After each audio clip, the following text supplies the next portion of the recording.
Welcome back to my channel, Papa Ubas TV. Sa araw na to guys, magluluto tayo ng sarsyadong tilapia. Ako, napakasarap, super mga idol. So ano pang ginagawa nyo guys? Tara, let's go! Tirahin natin to, baka tirahin pa ng iba. Alright!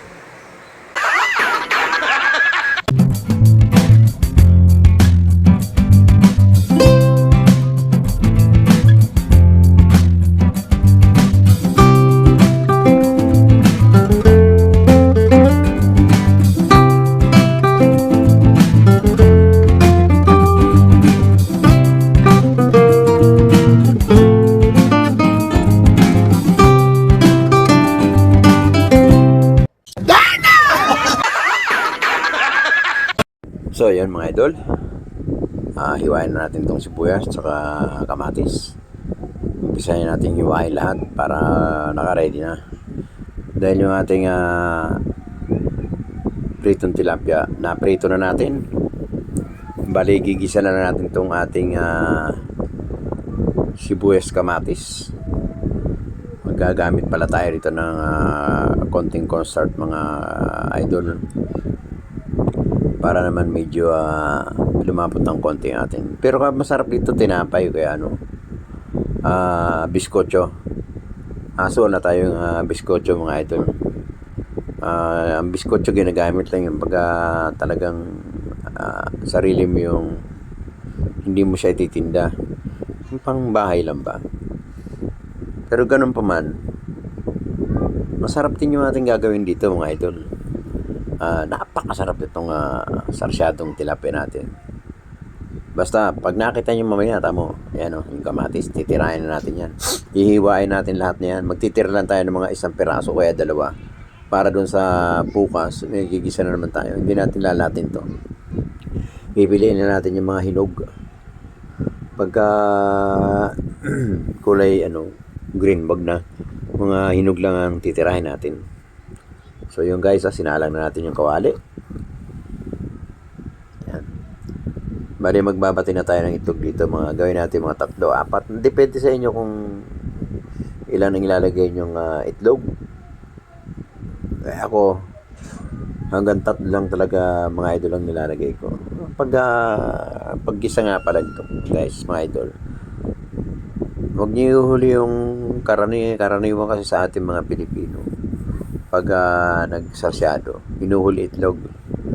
Sa akin mga idol, iba, pagkagisa ko ng sibuyas, kamatis, bawang, ilalagay ko na itlog bago ko sabawan ng tubig, bago ko lagyan ng kanyang stocks.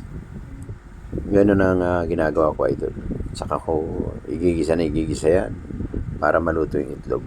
Para pag nilagyan mo siya ng stocks, nako, napakasarap. Tapos titimplahan mo ng mga idol. Ayan, lagyan na natin yung kamatis mga idol. Sunod, ilagay natin yung egg mamaya. Ganyan lang idol ang pagigisa ng sarsyadong tilapia. Napakasarap. Try nyo mga idol. Subukan nyo magluto. Kahit anong isda, subukan nyo. Sarap talaga. Nako, grabe. Makakaubos ang mo rito, ang isang bandehanong kanin. Pagka ganito ang gawin mo sa sarsyadong tilapia mga idol. Yan, lagyan natin konting paminta mga idol para medyo manuot yung kanyang bango do sa ating sarsyadong. Kayo, kung gusto niyo maglagay ng pamintang pino, karamihan nilalagay pamintang crack. Ako, naglalagay din ako ng konting pamintang crack tsaka pinong paminta. Pero inuuna ko talaga pamintang pino. Para yun ang usually luto talaga mga idol. So ayan lagyan na natin yung itlog. Ating binating itlog. Kailangan yan gisang-gisa siya para mamaya pag nilagyan natin ng stocks, maganda na mga idol. So ayan, konting halo lang, halo-halo, mikos-mikos lang muna tayo. Kailangan mahalo yung ating itlog para maluto. Yan, lagyan na natin ng bias, sabaw ng bias. Ayan mga idol, kunti lang muna para naman medyo kumulo. Pagka kumulo, saka natin dagdagan ayon sa Depende dun sa dami ng tilapia na isasarsyado nyo. O kaya isda, kung gaano karami. Yun. Basta lumubog lang ng konti ang ating isda. Okay na yan. Ako kasi, hindi ko na nilalagay yung isda dyan sa sa ginawa kong sarsa. Nilalagay ko na mismo sa pinggan o kaya tray yung mga isda na pinirito. Sa ako ibubuhos ngayon mga idol yung ating ginawang sarsa na ginisang itlog. Yan ang pinakamasarap para hindi magkaroon ng madurog yung mga isda. Ganyan ang ginagawa ko mga idol. Nasa inyo naman yan kung kanya-kanya naman tayong may iba naman nilalagay dyan para uminit yung isda. Ako hindi na. Kasi ayan, tingnan mo. Ayan, tingnan nyo mga idol ko. Napakasarap. Lapot, di ba? Napakasarap. Subukan nyo mga idol. Naku, napakasarap nito. Pag nasubukan yan. Ayan, konting lagyan natin ng konting magic sarap. Para naman sumarap ng konti. Pero yan guys, kahit hindi nyo lagyan ng magic sarap, okay na yan. Nasa inyo na yan. Kung maglalagay ka ng magic sarap o maglalagay kayo ng leche, nasa inyo yan mga idol.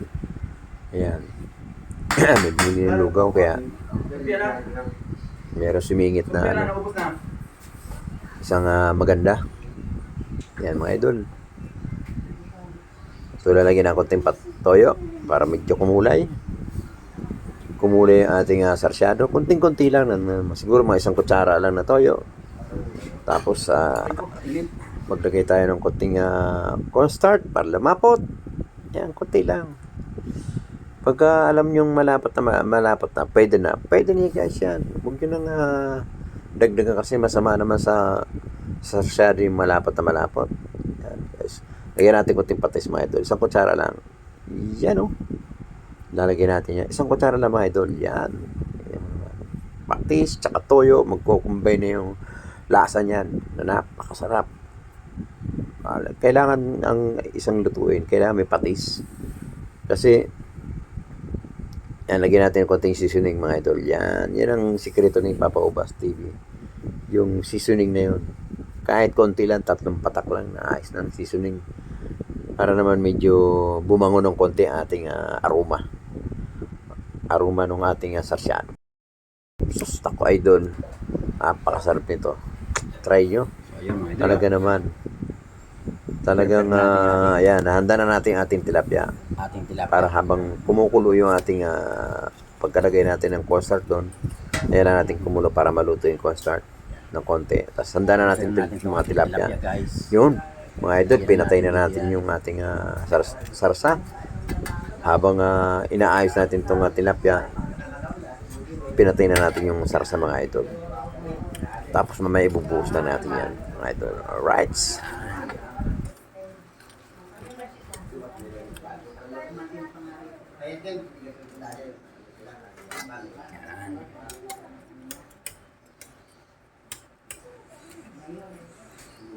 Mulang dumami tiger mo. Tiger, marami ba tiger? Oh, dati. Yan. Dami ka rin. Hindi nagtinda na sila na.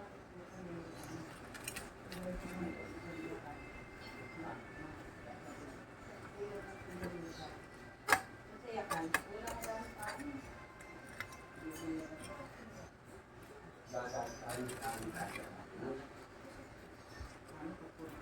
Yan. Hindi, ang lalaki na po, hindi ko.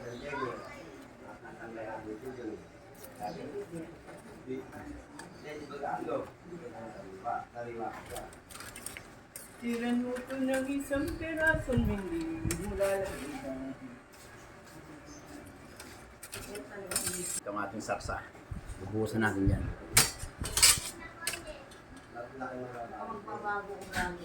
Hello? Yan. Ganyan lang yan, idol ha. Yan. Wala nang katawan.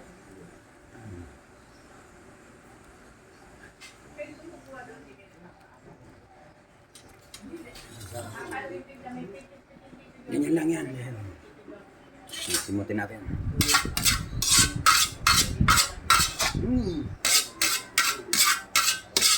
So, labas ito ron. Yung paglalabasan ko, mo.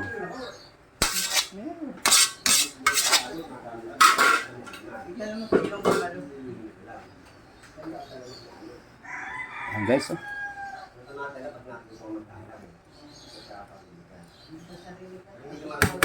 Yan. Tingnan naman, idol, di ba?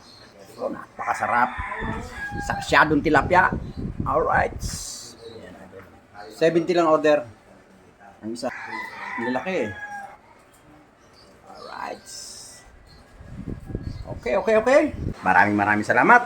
Hanggang dito na lang. Pero bago yan guys, kung hindi ka pa nakasubscribe sa aking channel, baka pwedeng makahingi ng isang notification at ipakishare na rin sa ating mga kaibigan. Shoutout sa mga babagyuhin at sa mga hindi babagyuhin, shoutout po. Ako, may parating tayong bagyo. Mag-ingat pa lahat. Mag-ingat. Iba yung pag-iingat po. Hanggang dito lang. Maraming salamat po. Mag-ingat po tayo dahil may parating na super typhoon. Ayan. Thank you po. Thank you sa lahat. Salamat, Papa! Okay, thank you. Every time we say goodbye, baby, it hurts.